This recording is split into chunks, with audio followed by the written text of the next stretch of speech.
Tamanu was sitting by himself, with his head down, on a rock at the side of his home where he lived with his stepmother and 2 siblings. They were half-siblings, Dammy, a young girl of 16, and Basil, his brother who was 15. He was much younger than them at 13 years old.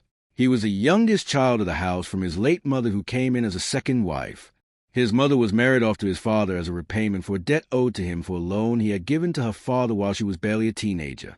Since Tamanu grew up to be a young boy who could understand things for himself, he had never seen his mother happy. His memory may have been blurry at this point, but he still can't recall seeing his mother laugh like the other mothers in the village. She was always sad because of the beating she got either from his father or the constant mistreatments and abuse by his stepmother. Sadly, she passed on enjoying her ancestors, howbeit at a very young age about 3 years ago. Tamanu badly misses her on this day, more than ever before, because it was exactly the date of her death. He vividly recalls this because it was also the festive day of Okuku, which was a yam festival. Hence, he was sad and in deep thought. That was until he heard his name loudly from his stepmom. Tamanu! Tamanu! He quickly jumped to his feet because he knew there was going to be trouble. Where are you? You this silly boy. Yes, Ma, as he quickly ran to the front yard. Who is your ma? She shouted back at him. Your mum is lying, rotten, in her grave. His siblings came out from the backyard giggling and laughing at him as they always do. Their mum pointed angrily at the dirty plates and pots at the side of the house. Quickly go and wash those plates and fetch water in the pots from the river, she said. Don't fetch from Mara River. It is not as clean as Namra. Go fetch from Namra. Namra was a very far river, but Mama Dammy, as she is popularly called, wanted him to suffer even more with the heavy weight of the pots and the long walk to and from the river. Papa was not home. Even when he was, he wouldn't say anything to stop Mama Dammy. He was never able to stand up to her thunderous shouts when she was angry. Tamanu quickly started washing the plates with the water in the small bucket. He had a bunch of dirty plates, and he had barely started when his head vibrated from a huge knock from his stepmom. Are you mad? You must be mad, she questioned while not expecting any answers from Tamanu. Which water are you wasting for the plate? Go to Namra right away. At that point, Tamanu took his clay pot and was on his way to the river. The road was narrow with bushes on both sides. There were crickets and bird whispers with occasional monkey screams from above on the tall trees on both sides. While this path used to be a lot scarier initially when he was much younger, he has since grown accustomed to it, especially given the number of times he had done so. In fact, walking to this far river was now one of his best activities and an opportunity to get away from the chaos of his home. Even more because he remembered his mother's voice calmly telling him this whenever he was afraid of something. Don't be scared, my son. Whenever you are sad, just go to the river and catch little fishes. You will feel better, she always said. This she repeated as long as he could remember before she died of a sudden illness. When Tamanu got to the riverside, he was tired from the long walk. The sight of the small flowing river was a huge relief to him. The sounds echoed the voice of his mother in his head. Just go to the river and catch little fishes. Just then, he started sobbing again because he missed a consoling presence of his mother. Just as quickly, he wiped the tears off his eyes and took out the fishing hook he always had with him in his pocket and looked under the small rocks to get earthworms for his bait. He got the perfect length of stick to set up his fishing line.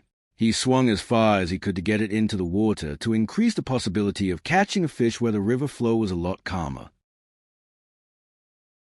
Nothing seemed to be happening for a few minutes, and Tamanu was beginning to get very worried because that meant he would be late getting back home, and that would spell trouble for him with Mama Dammy.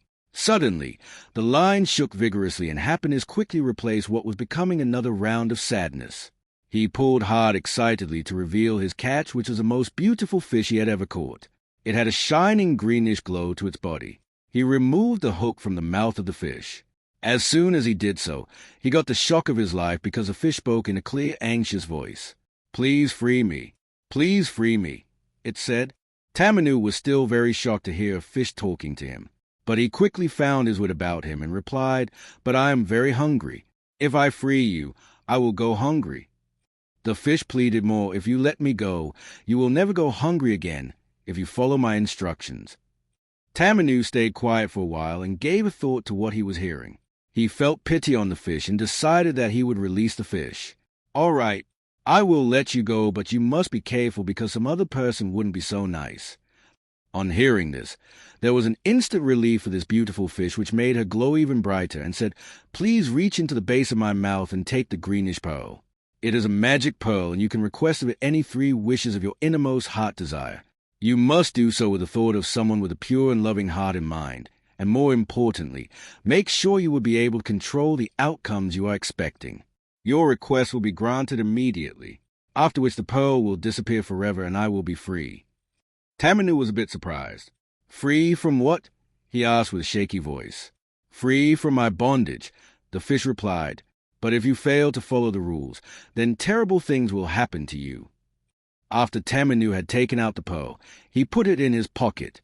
The fish jumped back into the river with a very appreciative look on her face. "Remember to do as I instructed. Good luck," her voice fading as she swam away. Tamanu picked up his pot of water and placed it on his head with some spilling to the ground. Fear struck him again and realized that he was very late going back home as the sun began to set. He needed to get home much sooner, but his curiosity got the best of him. He stopped while walking down the narrow road from the river, as he suddenly remembered that he had wishes to make and took out the pearl from his pocket with shaky hands. He instantly thought of his mother, who was a lovely person while alive, and closed his eyes and made his first wish, saying, "Please, green pearl, I would like to get home quickly with full pots of water, fishes, and food materials to take home." Like a charm which became activated by the love of his late mother, he heard a warm voice saying, "I have heard you. Your wish is granted." Instantly, there were flashes of green, white, and golden lights, which manifested a beautiful horse with an attached carriage filled with yams, plantains, potatoes, fruits, and fishes, and Tamanu was suddenly dressed in multicolored robe. He also had 2 male helpers who were in front, riding the carriage. Tamanu was astonished and at the same time happy as they rode the horse carriage as quickly as a whirlwind through the narrow paths leading to his home. He had never experienced any such high speed levels on any moving object in his young life, even as he continued to express shock with his own transformation. He quickly checked to make sure he still had his pearl. Yes, it was still there as he let out a sigh of relief. Tamanu rode majestically into the village.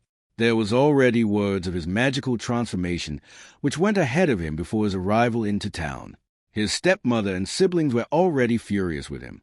"Mama, Tamanu must be punished. He went to the river, and instead of fetching home water as you instructed, he played all day. He must be punished." Basil said, "He must feel the taste of his own blood today," added Dammy. Their mum nodded in agreement as she responded, "Yes, he need to suffer for his deeds." Just then, Tamanu and his entourage arrived. Children were running alongside the carriage. But seeing this, the stepmother and her children, like clever chameleons, quickly changed their attitudes.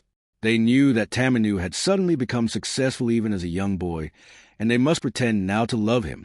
So, instead of the violent plan she initially had for Tamanu, Mama Dammy quickly changed her tone and instead welcomed him home.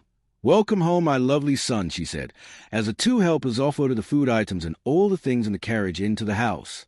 Everyone was happy, including their father, who came out with his wrapper tied across his neck and shoulder. Tamanu was surprised by the sudden change of attitude from his family members.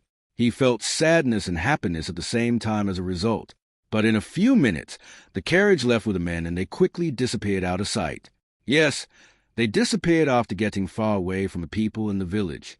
Dara, Tamanu's only friend, was there to also rejoice with him and the family. It was one of the happiest days of his young life. He was also 13 years old with a poor dad and a sick mother. So, he was a perfect companion for Tamanu, as he was always there to console him whenever he was sad and lonely. However, today was a happy day, and so he has to rejoice with his good friend. "How did this happen, my friend? Tell me, Dara requested excitedly. Tamanu cautioned him to lower his voice. He didn't want anyone eavesdropping on their discussion. "I will tell you, but you must promise never to tell anyone." "Do you promise?" asked Tamanu. He nodded and promised not to speak about it to anyone else. Tamanu narrated the story of the fish and the greenish magic pearl. Dara was astonished and excited about what had happened, and again promised not to talk about it to anybody. But unknown to them, Mama Dammy was right there at the open window, which was right above where the 2 friends were sitting. She heard everything. She used both hands to cover her mouth to essentially prevent her from screaming out loud. What she heard was enough to literally explode her head, but she had to control her emotions to avoid betraying her unwanted presence. She called her children together in the evening after she had made sure that Tamanu was nowhere near them. "We must steal the pearl," she growled. "Do you both hear me? We must steal it from him," she insisted. They carefully planned how they would do so as Mama whispered the plan into their ears. That way, they can become the richest family in the village. Their faces lighted up as they began to imagine how rich they would become if their plan succeeded. In the dead of the night, Dammy and Basil snuck into Tamanu's small bed space location when everyone was fast asleep, and their mother made sure that Papa was not going to hear or come out if there was any noise coming from the room. They put a dark cloth over Tamanu's head and beat him up seriously before taking the green pearl. They ran out of the house while their brother reeled in pains, not knowing what just happened to him. Tamanu cried loudly until his father came out and asked what was wrong. "Tamanu, what is the matter here?" he asked. "I was beaten and robbed, Papa." "They took it," Tamanu cried. The father dismissed his complaints and again blamed it on him and his late mother. The next day, as directed by their mother, Dammy and Basil were eager to start making their wishes. They went with their mother to a location behind their house to start the process. "Say what you want, my beautiful princess," she told Dammy. Without much thought, she quickly said, "I want you to grant my wish to have a big house with many servants in Tamanu, locked up as a prisoner behind the house," as the thought of her wicked mother, who was giggling with joy behind them, filled her mind. Immediately, the wish was granted. Dammy, her brother, and mother were magically transformed into the richest people in the village, and Tamanu was locked up inside a cell. He continued to sob quietly given his new and even worse level of suffering. Their father was left looking the same way, poor and without any transformation, because their mother was still very mad at him for marrying Tamanu's mother in the first place. They were now so rich and powerful. Nothing, it seemed, could stop them now. That notwithstanding, they still felt the need for more power despite their newfound magic wealth. Mother thought that there was something missing.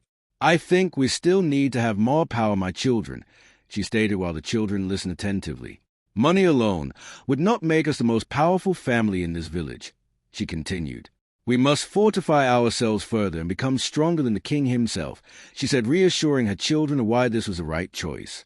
"We must have a protector, one that is fierce and powerful." "Yes, that is what we need," she said. Dammy and Basil were happy to hear their mother say this. They couldn't wait to have a strong, fearsome, and aggressive animal as their pet. So, again, Dammy made a new wish, saying, "I wish to have a strong and fierce animal to make us more powerful." This was the third and final wish. Again, out of the thin air, a huge, powerful lion appeared in front of them. It started walking slowly toward them with his fierce reddish eyes looking intently at them as though it was trying to catch his prey. "Mama, please tell it to stop," cried Basil with fear. At that point, she realized that she had made a huge mistake while telling her children about the story. The fish also warned that any wish made to the pearl must be one they could control. But she forgot to include that vital detail. "I have been selfish and greedy, my children," she cried out loudly, but unfortunately, a wild lion cannot be controlled, and this has put them all now in danger. The animal, unforgivingly, ate them all before it vanished alongside all the previous items from the wishes made by Mama Dammy and her children, especially because they were made from a place of hatred and greed instead of love. Tamanu was later rescued by his friend, Dara, and a strange, young, green-eyed woman. She held his hand softly and whispered into his ear, telling him that everything was going to be okay. Tamanu grew to become a very successful man and leader in his village. He had a family and lived happily ever after